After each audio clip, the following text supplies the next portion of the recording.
This is how they line up for race 1 of the Motul Honda Cup. It is the points leader, Mark Walters, on pole position. From 3, Gavin York. From 7, it's the series sponsor, Tim Pollard. And from 11, it is Warren Tunley. From grid 15, it is David Grigger, and alongside him, Andrew Johnson. Further down through this field of 30, Noel Anderson goes from 19, Jamie Post from 20. From grid position 30, it is Jason Wheel in the Civic.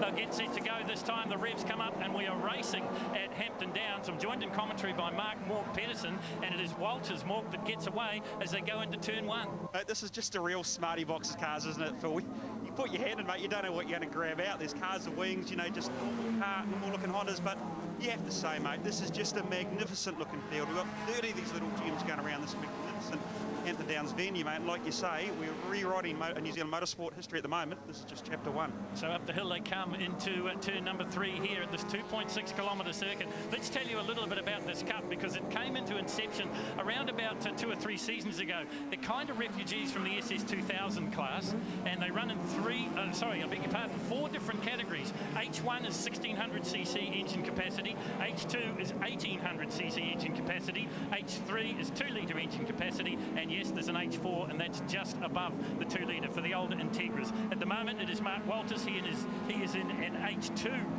Honda Civic, and as I said, he is the points leader. This is round 4 of their championship. There is Richard G, car number 34, the Banklink Honda. Well, let's face it, they're all Hondas in there. 19, Tim Pollard in behind him. And I was talking to Tim, he's the series sponsor, and he said this is the ideal class for a guy that's maybe reached middle age, always wanted to mess about with cars, maybe had a quick little Corolla DX or something in the day and thought, well, I wouldn't mind going racing. I've got some disposable income, I might go racing. A bit of age, mate, you and I will be signing up for this then, will we? Here's the rest of the field funneling down this serpentine section of circuit here at Hampton Downs. And what's fantastic about Hampton Downs, as we watch number 66, it's Grant Shirley, a veteran of the Dunlop Targas in the past, and in behind him, Steve Taylor. What's so fantastic about Hampton Downs, more, and you'll know this as a driver, is the elevation change, the ups and downs, the off-cambers, the tight corners, the sweeping corners. It's got everything. You're right, it is. And from a driver's point of view, there's very few circuits that I've ever driven on that can actually accentuate exactly what you've said, Phil. You've got slow corners, fast corners. You've got that magnificent blind brow cone over the top of the front straight start. Then you get sucked into turn 1, you know. From a driver's point of view, and that's why a lot of these guys get out of the car and they smile like Donny Osmond, because they've just had one of the most rewarding experiences of their lives. Shane Parsons has got up ahead of Mark Walters.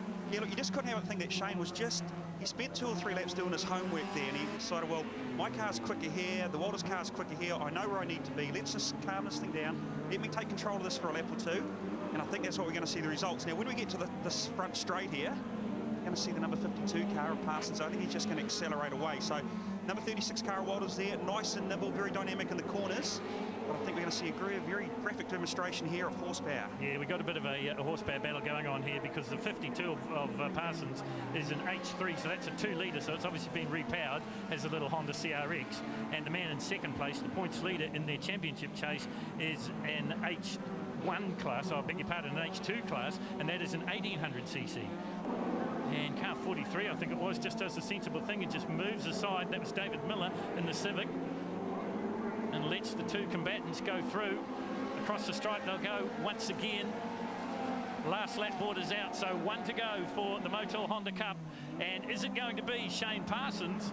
There he is in the CRX, the repowered CRX, the 2-litre powered CRX, or is it going to be Mark Walters, because they have cleared away from the rest of the field the best part of 1 or 2 seconds. Down into one of these big sweepers here at Hampton Downs. And now the charge comes from Walters. Up the hill they come once again.